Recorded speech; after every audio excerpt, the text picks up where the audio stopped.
What's up, everyone? Welcome to the Prop Queen Pod. It is a mini pod today. I am the Prop Queen Ariel Epstein. Mini pod because I'm going to the U.S. Open, going to see Coco Gauff tonight. I'm wearing clothes, by the way. Going to see Coco Gauff tonight, and Zverev are playing on Arthur Ashe. So I surprised Grandma for an early birthday gift, and I'm taking her with my mom and my grandma's sister. Super excited. She said thank you like 1,000 times. She hasn't been to the Open in 20 years. All she does is wake up and watch every bit of tennis that's on whenever, and it doesn't matter. She's always watching tennis. So I was really excited to be able to bring her tonight to the U.S. Open. So this show goes on a little bit of hiatus because of it. Yeah, it should be a great match tonight, Lewis Creech.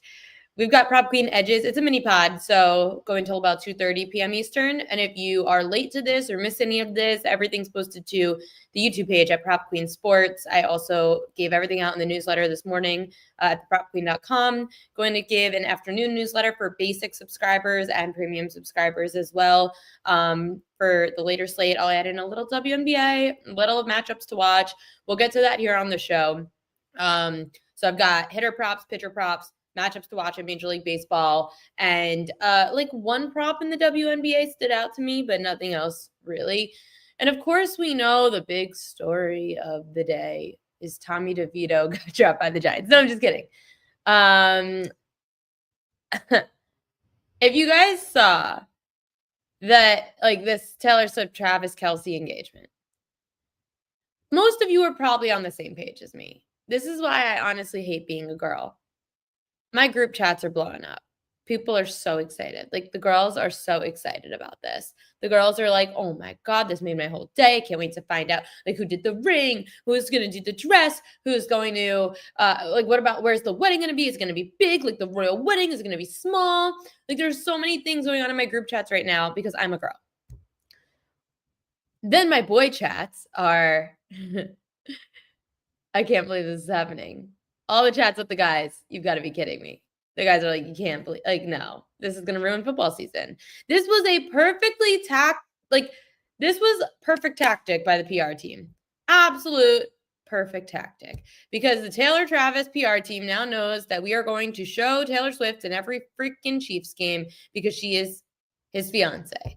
And they're going to talk about, oh, let's see the ring on her finger. Oh, when's the wedding going to be? Like, it's never going to end. The only time it's going to end is when the Chiefs don't make the Super Bowl. Because it's not happening. The Chiefs are not making the Super Bowl this year. They're probably going to have a down year this year. I love anybody out of the AFC West that's not named the Kansas City Chiefs. Well, not really anybody. But I like the Chargers. I know Slater's out, but I like the Chargers. Like them and the Broncos are longer than 3-1. Hell yeah, I'll take it. Absolutely. And that's the problem too, because I actually thought Travis Kelce's touchdown prop was hittable. I thought that it was hittable. I thought Travis Kelce over his touchdown prop was actually possible. Now I don't know if I went on the distraction. But you're getting a good buy low spot for Kelce in a receiving core with Patrick Mahomes, who we have some, like, we don't know if certain receivers are going to play because of law issues. We don't know if Hollywood Brown could stay healthy. Travis Kelce, is Mahomes' go-to. I know he's aging. Is this his last season? But it is a decent buy low spot on the Travis Kelce touchdown prop. I could pull it up on props.cash and see. Let's see. Receiving yards. Kelce. So Travis Kelce. Oh, sorry. I don't even want receiving touchdowns. Travis Kelce's at 4.5 touchdowns, minus 135 to the over. It's a number he's hit in 4 of the last 5 years. He only had 3 last year. He had 5 the year before, 12, 9, and 11 the years prior to that. It's a very hittable number. So I wouldn't mind the over on his touchdowns, but this is what made me laugh today. Like, I personally made myself laugh. Which impacts your life more? I just put this poll up, like, obviously right when it happened. Which impacts your life more? Taylor and Travis engaged or the YouTube TV and Fox deal? Guess what? It wouldn't surprise me if Fox paid off Taylor Swift and said, can you guys go get engaged right now? Because we don't need this crap hit in the fan with YouTube TV. Or YouTube paying them off. Because this is a way bigger deal that YouTube TV and Fox can't come together on an agreement. YouTube TV and MLB Network couldn't come together on an agreement, and I had a lot of people complaining to me about MLB Network and YouTube TV. I am one of those people that never got rid of cable. Never. I never got rid of cable. I have Verizon Fios in Manhattan. My dad has DirecTV here. Obviously, I have the YouTube TV like Sunday Ticket deal, but I never went away from cable. I don't trust these streaming services. I don't trust that I'm going to get my games on time. Like, everything's on a freaking delay. Cable's not on a delay. I don't have to worry about like internet shutting out. I hate this whole thing with YouTube TV that there are multiple things that tend to go wrong when there's certain deals. And I know cable networks have had that, but typically when you're a part of the bigger cable networks, they get things done. So you have YouTube TV deal, what?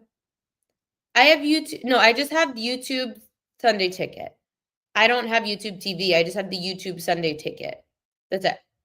I don't pay for everything else. I have cable. I pay for cable. I pay $180 a month for cable. I'm very happy with it. I get all my games.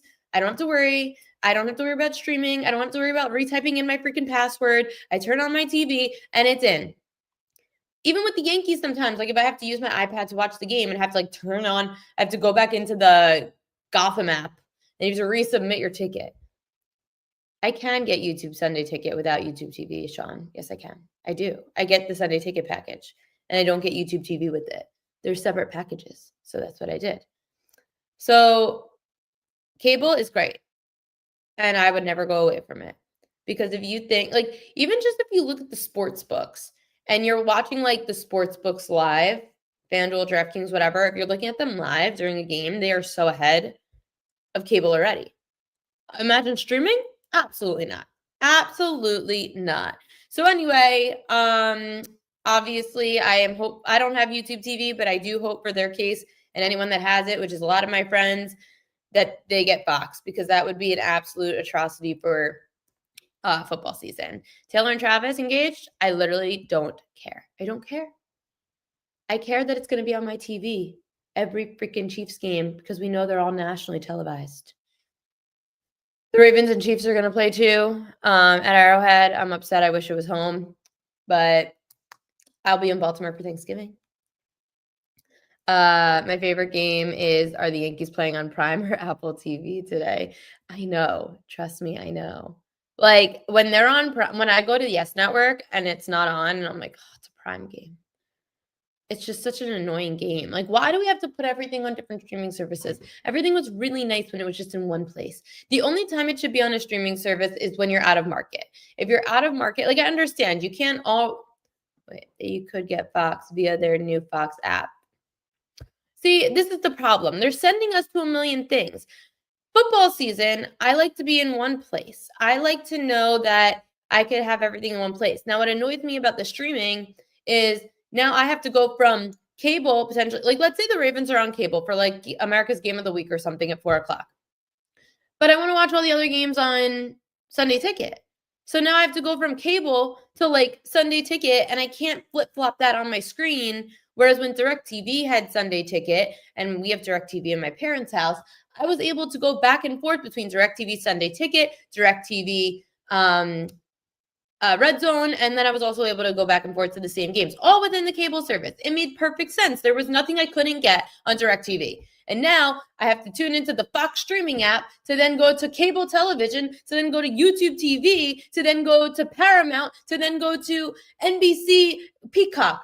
I'm over it. I'm over it. We need to go to one freaking setting, one platform for everybody. I don't care if I pay $150 a month for it. I pay $180 a month for cable because I'm just over this. I'm over having to switch back and forth between everything.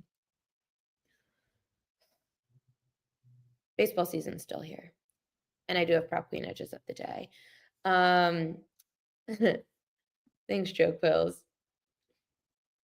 Yeah, not my news of the day is that we need to not have issues with networks and streaming services. We can't have lockouts between that. We're already going to have a lockout in Major League Baseball. We're going to have lockouts no.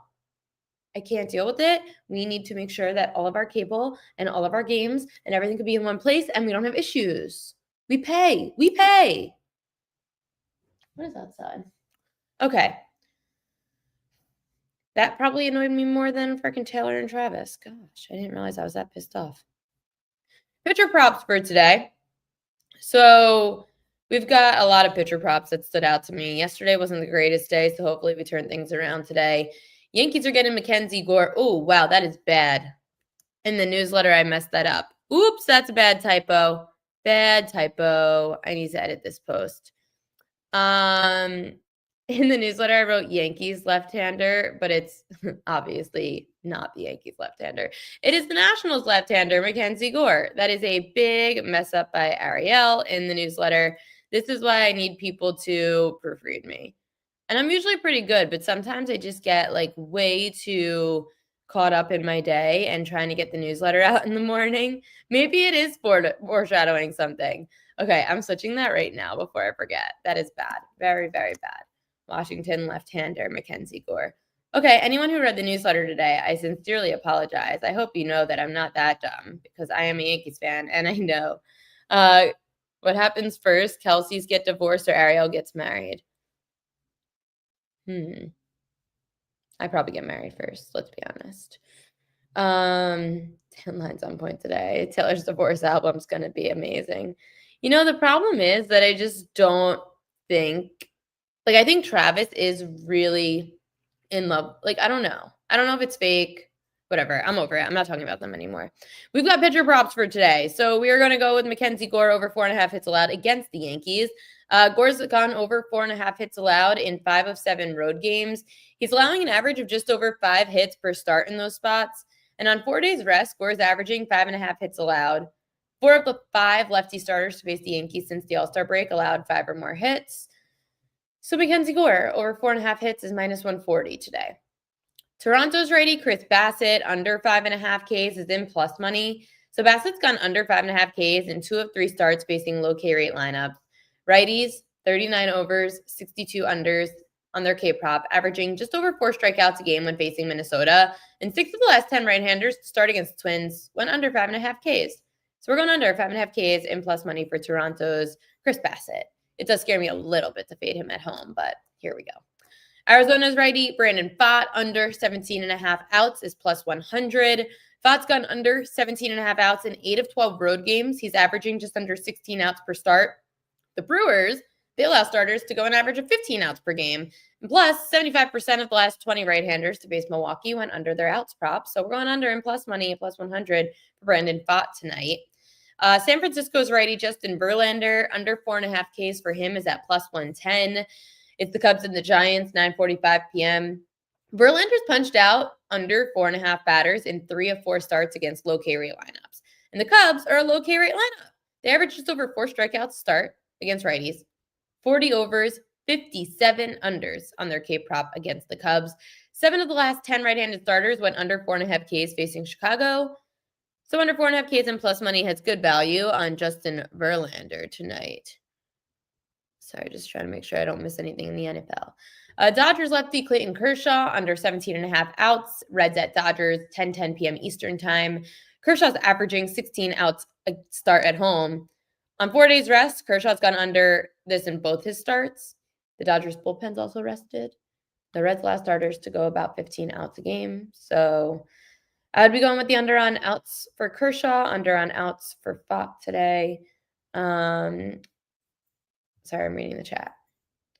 Going to ask Kelly her feeling on marriage today after the news. She doesn't care. We talked about it already. That's why she's my best friend. She's like, I literally don't care. I'm like, same. Ariel's nice to meet you at Billy's last season. Oh, nice to meet you too, John Pops. Great meeting you. Under outs have been catching for me a ton. I like both those plays. Thank you. Yeah, I will tell you the one I like the best at the end of the show. Let's get to some hitter props first. So there's an underrated hitter right now. Out in Arizona, Pivot Smith, over a half a hit, run an RBI. The Diamondbacks are at the Brewers. Smith's averaging 1.5 hits, runs, and RBI. He's going over in 7 of the last 10 road games against righties. And he's hitting 279 on the road, which is way better than his 224 batting average at home. So Smith, to go over his hits, runs, and RBI, it's very low at a half a hit, run, and RBI when he's averaging 1.5 on the season. Oh, wait. I thought I had one more. I had Ketel Marte. Where's Ketel Marte? Let me keep it in that game real quick. Let me find Ketel Marte. That's no. The hell? Did I delete Ketel Marte? Okay, hold on. Ketel Marte. I'm going to snapshot this real. I screwed up. Wow, I really screwed up the newsletter today, guys. That is not good. Not good at all. Terrible job by me. I need to leave my parents' house. It's distracting.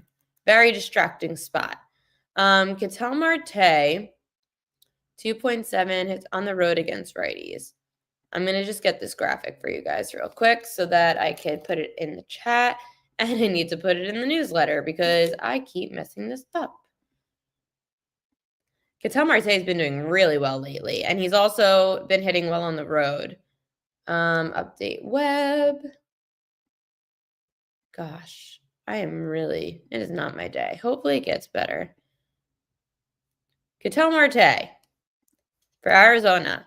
Again, D-backs at Brewers, 7:40 p.m. Eastern time. His over 1.5 hits, runs, and RBI. Marte's averaging just under 3 hits, runs, and RBI on the road against righties. That's up to 3.3 in the last 10 games in those situations.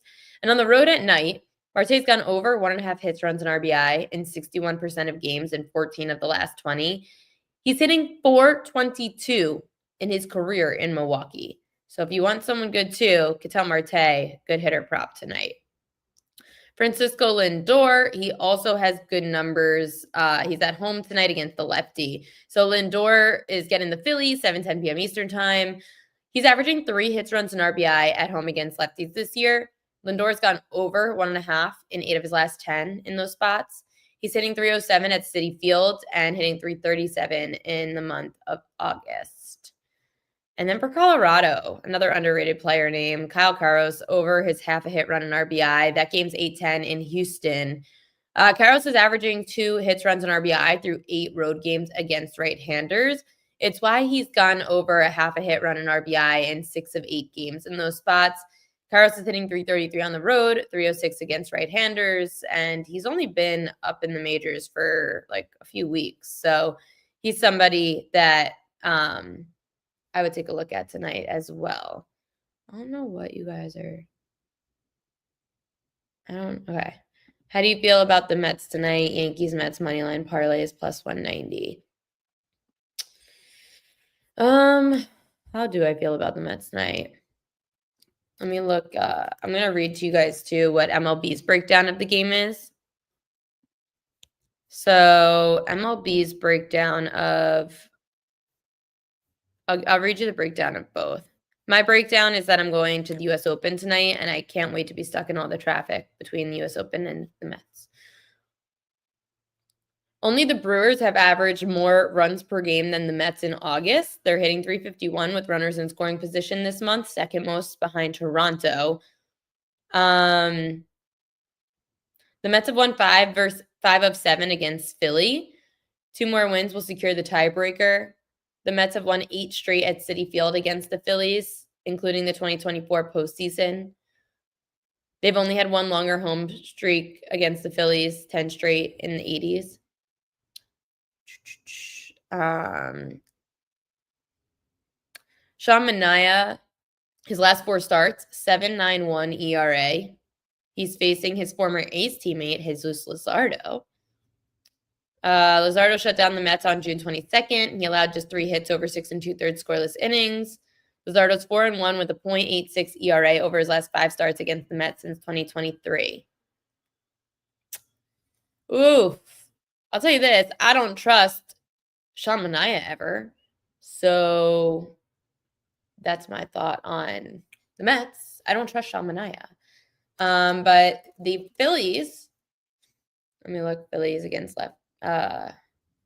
Phillies against lefties. Updated stats. This website is killing me. So the Phillies this year are hitting 11th in average against lefties and 10th overall in OPS. Mets are on a tear right now, though, offensively. Maybe we take an over. I would lean to the over. I don't trust Manaea. Phillies are top 10 against lefties. And we already saw Luzardo do well against the Mets, even though he has good history against the Mets. But I would probably lean to the over, and we'll be runs per game. Let's see how much the Mets are scoring at home. At home this year, the Mets are 1, 2, 3, 4, 5, 6, 7, 8, 9th in runs scored per game. So an over there for me. And then the Yankees game, I said I like Mackenzie Gore over 4.5 hits allowed.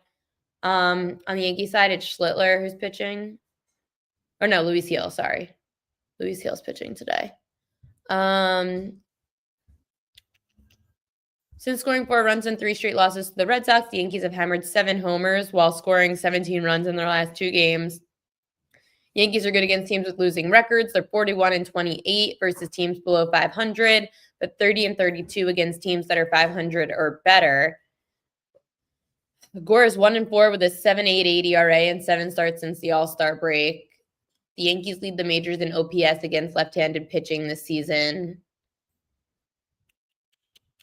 Heel,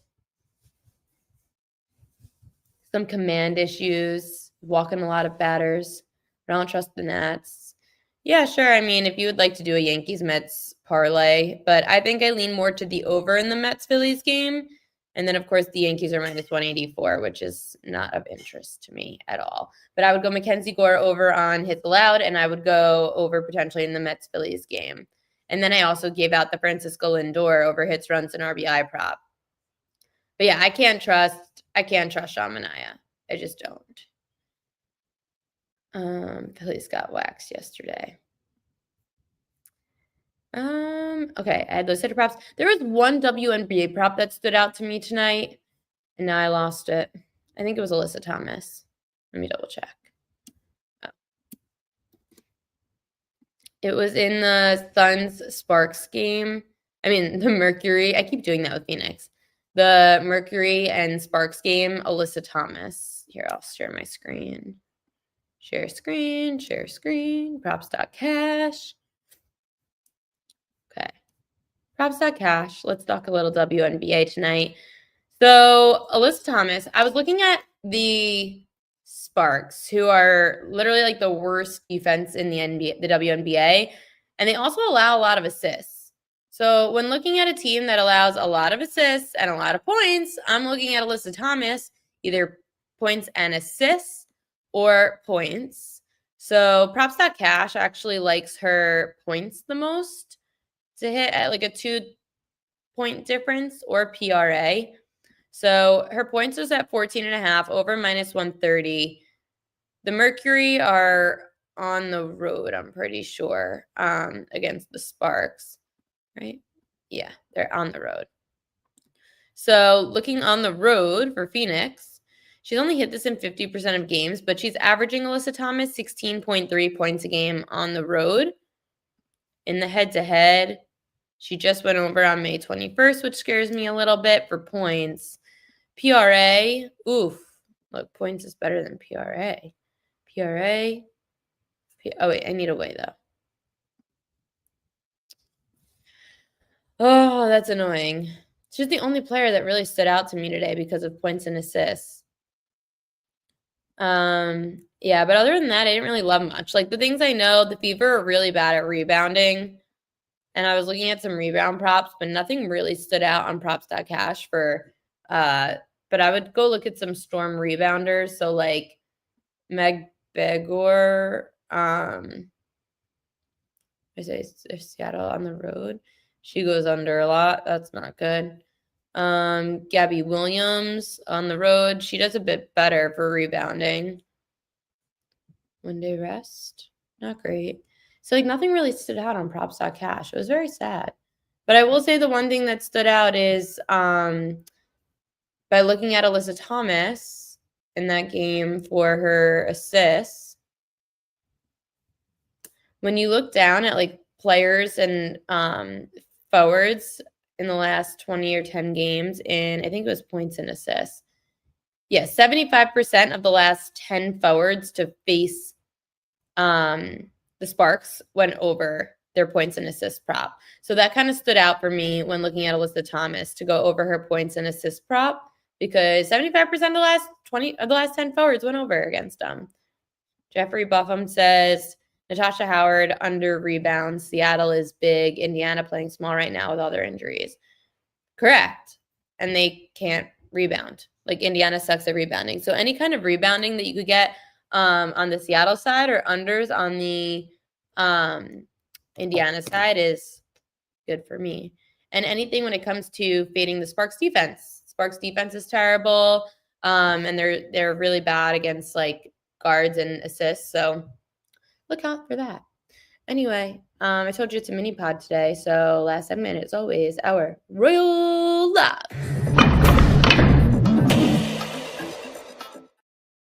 Royal Lock of the day, Brandon Pfaadt under 17.5 outs. Mid-major Matt and I both agree on this. Plus 100, great value. Pfaadt's gone under 17.5 outs in 8 of 12 road games, averaging just under 16 outs per start. The Brew Crew allows starters to go an average of 15 outs per game. 75% of the last 20 righties to face Milwaukee went under their outs prop. So we're going under Brandon Pfaadt, under outs, plus 100. Small, short pod today. We got a lot of baseball, a little bit of WNBA, U.S. Open tonight. Tomorrow, I've got a new guest joining the show. If you followed along with me over at PointsBet, then you would know that I've worked with him before. But Mike Renner, who is at, I think, CBS now. Yes, CBS Sports lead NFL draft analyst. Mike Renner is going to join the show tomorrow. We are going to talk all things NFL. We've got help if you need any for drafting your fantasy teams. I certainly do. I have my first draft tomorrow in a guillotine league. I don't know if you guys know what a guillotine league is, but it is super fun. Basically, a guillotine league is you just can't beat the worst team. And if you're the worst team that week, then you're out. You score the least amount of points in the league, you're out for the season. So you just can't be the worst team each week. It's great. But of course, as it goes further, it's harder because there's less teams. So I'm going to have Mike Renner join the show tomorrow. Thursday, I know I definitely have Mark Zinno joining the show. And hopefully we are going to get another special guest who's never been on before and get you ready for football season, who would be a really big one for me. So hopefully he answers me. And he was supposed to join. He said he was asking me like when he could come on the show, but he hasn't answered me back. So that might be Thursday. And then we've got more guests again on Friday. So today was the only day with no guests because the show was at a weird time and I'm going to the US Open. Woo-woo. Yes, please listen to Jeffrey Buffum and hit the like button, subscribe on YouTube, please. It would be super helpful. And for everybody else, enjoy sports tonight. At least we know football starts in a couple weeks. Well, sorry, 1 week from Thursday. So enjoy the time without Travis Kelce and Taylor Swift on your TV. Good luck to your bets tonight. See you tomorrow. Normal time tomorrow, 5 p.m. Eastern.